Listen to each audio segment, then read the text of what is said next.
حضرت مریم وہ پاکباز اور پاکیزہ عورت ہیں جن کے نام پر قرآن مجید میں ایک پوری سورت اتار دی گئی، اور قرآن پاک آپ کی پیدائش، پرورش، کفالت اور آپ کے ہاں حضرت عیسیٰ کی پیدائش کے واقعات کو کھول کھول کر بیان کرتا ہے تاکہ لوگ اللہ تبارک و تعالیٰ کی محبوب بندی کے بارے میں کوئی شک و شبہ نہ رکھیں۔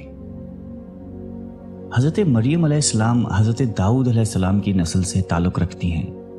آپ کے والد محترم اس دور میں بنی اسرائیل کے امام نماز تھے، اور آپ کی والدہ محترمہ بھی عابدہ اور زاہدہ خاتون تھیں۔ اس دور میں اللہ تعالیٰ نے بنی اسرائیل پر حضرت زکریا علیہ السلام کو مبعوث فرمایا تھا۔ جب حضرت مریم علیہ السلام کے والدہ کے ہاں اولاد نہیں تھی تو انہوں نے اللہ کے نام پر یہ نظر مانی کہ اگر ان کے ہاں اولاد ہوئی تو وہ اسے بیت المقدس کی خدمت کے لیے وقف کر دیں گی۔ اس وقت کے رواج کے مطابق جو لڑکا اللہ تعالیٰ کے نظر کر دیا جاتا وہ نہ تو شادی کرتا تھا اور نہ ہی دنیاوی مشاغل میں دلچسپی لیتا تھا، صرف عبادت گاہ کی خدمت کرتا اور خود عبادت میں مشغول رہتا تھا۔ حضرت بی بی مریم کی والدہ نے بھی بیٹے کے عطا کرنے کی دعا اس لیے کی تھی کہ رواج کے مطابق عبادت گاہ کی خدمت کے لیے تو صرف لڑکوں کو قبول کیا جاتا تھا، لڑکیوں کے لیے یہ اجازت نہیں تھی۔ چنانچہ بیٹے کی جگہ جب بیٹی پیدا ہوئی تو ماں کو یہ فکر ہو گئی کہ اس کی نظر قبول نہیں ہوگی، کیونکہ دستور کے مطابق لڑکی نظر کرنے کی ممانعت تھی۔ اسی کشمکش میں اللہ تعالیٰ سے یہ دعا کی کہ اے رب، میں نے تو لڑکے کی درخواست کی تھی، لیکن جو اللہ تعالیٰ کی ذات بابرکت کا علم ہے وہاں تک انسانی سوچ کیسے پہنچ سکتی ہے؟ اللہ تعالیٰ نے جس لڑکی کو پیدا فرمایا تھا اس سے دراصل مقدس ماں بنانا مقصود تھا، جس میں سے ایک عظیم الشان مبارک و مسعود بیٹے نے پیدا ہونا تھا جو پیدائشی نبی تھا۔ بہرحال حضرت مریم کی پیدائش ہو جاتی ہے اور مدت رضاعت ختم ہوتی ہے تو آپ علیہ السلام کی والدہ محترمہ آپ کو بیت المقدس لے جاتی ہیں تاکہ مجاوروں کے سپرد کر کے اپنی منت پوری کریں۔ وہاں مجاور جھگڑنے لگتے ہیں، ہر کوئی یہ چاہ رکھتا ہے کہ حضرت مریم کی کفالت اس کے سپرد کی جائے۔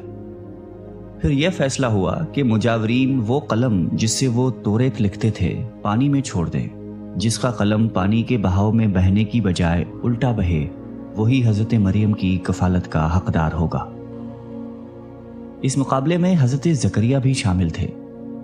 ان کے قلم کو اللہ تعالیٰ نے پانی میں بہاؤ کے الٹے طرف بہایا اور ان کی پرورش کے حقدار ہو گئے، اور بی بی مریم کو اللہ کی منشا کے مطابق حضرت زکریا کی کفالت میں دے دیا گیا۔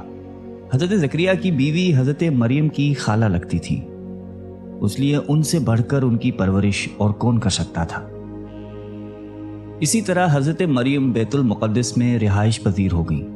آپ کے لیے ایک کمرہ مخصوص کر دیا گیا جہاں حضرت زکریا کے علاوہ اور کوئی نہیں جا سکتا تھا۔ آپ دن رات اللہ تعالیٰ کی عبادت میں مشغول رہتی تھیں۔ جب بھی حضرت زکریا آپ کے پاس آتے تو وہ حیران ہوتے کیونکہ آپ کے پاس بے موسم پھل موجود ہوتے تھے۔ گرمیوں کے پھل سردیوں کے موسم میں اور سردیوں کے پھل گرمیوں کے موسم میں آپ کے حجرے میں موجود ہوتے تھے۔ حضرت زکریا کی حیرت بجا تھی، تبھی حضرت مریم سے پوچھا کہ یہ پھل کہاں سے آتے ہیں، کون دے کر جاتا ہے آپ کو؟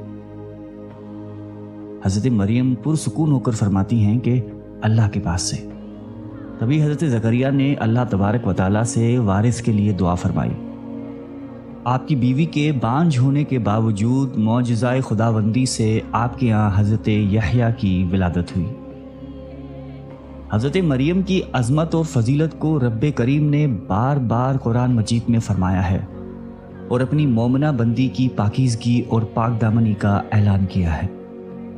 حضرت بی بی مریم کی عمر جب تقریباً 15 سال ہوئی تو ایک فرشتہ خوبصورت نوجوان مرد کی شکل میں نمودار ہوا، جسے علیحدگی میں دیکھ کر حضرت مریم خوفزدہ ہوئیں اور وہ اپنی عصمت کی حفاظت کے لیے فکر مند ہو گئیں۔ گو کہ فرشتے کے چہرے پر تقویٰ کے آثار نمایاں تھے، تاہم بی بی نے اپنی عصمت کی حفاظت کے لیے خود کو اللہ کی پناہ میں دے دیا۔ یہ ایک عفت اور پاک بازی کا ایک طرح کا امتحان تھا جو اللہ کے خاص بندوں پر اکثر ہوتا ہے۔ آپ نے اس شخص سے کہا کہ وہ وہاں سے چلا جائے۔ ان کی پریشانی دیکھ کر نوجوان نے کہا کہ گھبرانے کی ضرورت نہیں، میں انسان نہیں ہوں، اللہ تعالیٰ کی طرف سے بھیجا ہوا ایک فرشتہ ہوں۔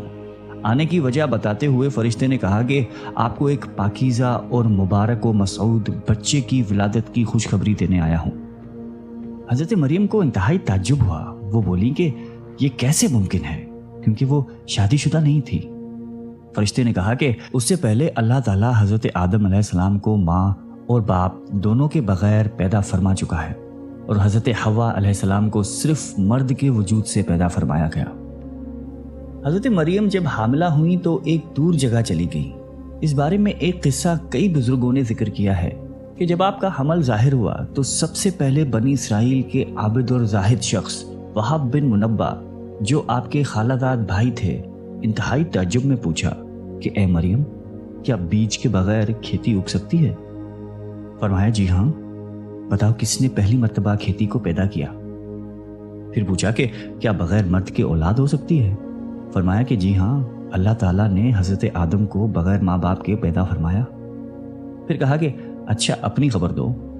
حضرت مریم نے فرمایا کہ اللہ تعالیٰ نے مجھے خوشخبری دی ہے اپنی طرف سے ایک نشانی، جس کا نام مسیح عیسیٰ بن مریم ہوگا، دنیا اور آخرت میں صاحب مرتبہ ہوگا اور لوگوں سے بچپن اور بڑھاپے میں کلام کرے گا۔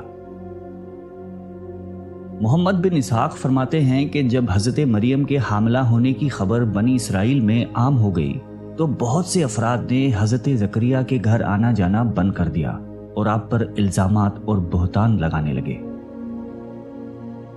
حضرت مریم نے لوگوں سے علیحدگی اختیار کر لی اور دور تنہائی میں چلی گئی۔ جب حمل کا درد شروع ہوا تو آپ نے ایک درخت کا سہارا لیا اور ان کے نیچے بیٹھ گئی۔ درد سے بے چین اور بدنامی کا خیال، آخر گھبرا کر کہنے لگی کہ کاش میں پہلے ہی مر گئی ہوتی اور بھولی بسری ہو گئی ہوتی۔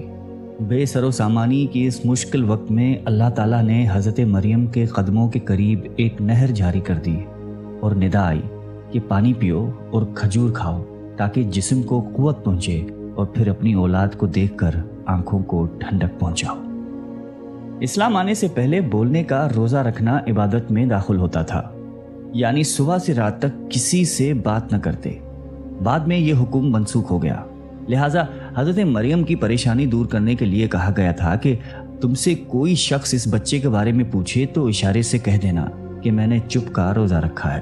جب حضرت مریم کو کچھ تسلی ہوئی اور حضرت عیسیٰ علیہ السلام پیدا ہوئے، پھر آپ اپنے بیٹے کو قوم کے پاس لے آئیں۔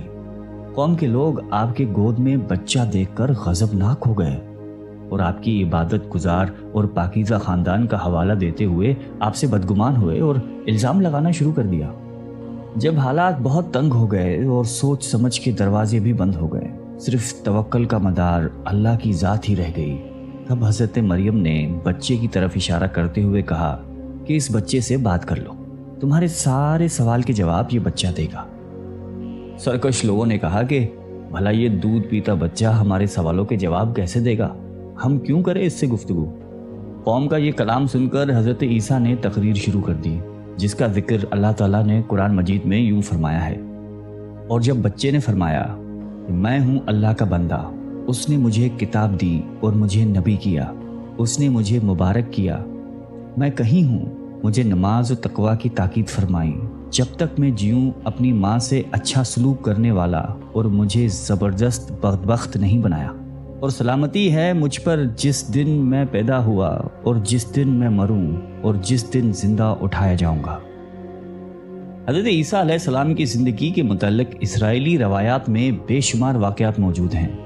ان میں سے ایک انجیل میں ہے جو حضرت وہب بن منبع سے مقتول ہے۔ حضرت عیسیٰ کی ولادت کے شب فارس کے بادشاہ نے آسمان پر ایک نیک ستارہ روشن دیکھا۔ نجومیوں سے دریافت کیا تو بتایا گیا کہ اس ستارے کا طلوع کسی عظیم الشان ہستی کی پیدائش کی خبر دیتا ہے جو ملک شام میں پیدا ہوئی ہے۔ بادشاہ نے خوشبوؤں کے عمدہ تحفے دے کر ایک وفد کو ملک شام روانہ کیا۔ ملک شام پہنچ کر وفد نے یہودیوں کے بادشاہ سے تمام حالات دریافت کرنا چاہے۔ وفد کے زبانی واقعہ سن کر بادشاہ گھبرایا اور پھر وفد کو اجازت دے دی کہ وہ بچے کے متعلق معلومات حاصل کر لیں۔ بارسیوں کے اس وفد نے بیت المقدس پہنچ کر حضرت عیسیٰ کو دیکھا، رو سجدہ تعظیم کیا اور چند روز وہاں قیام کیا۔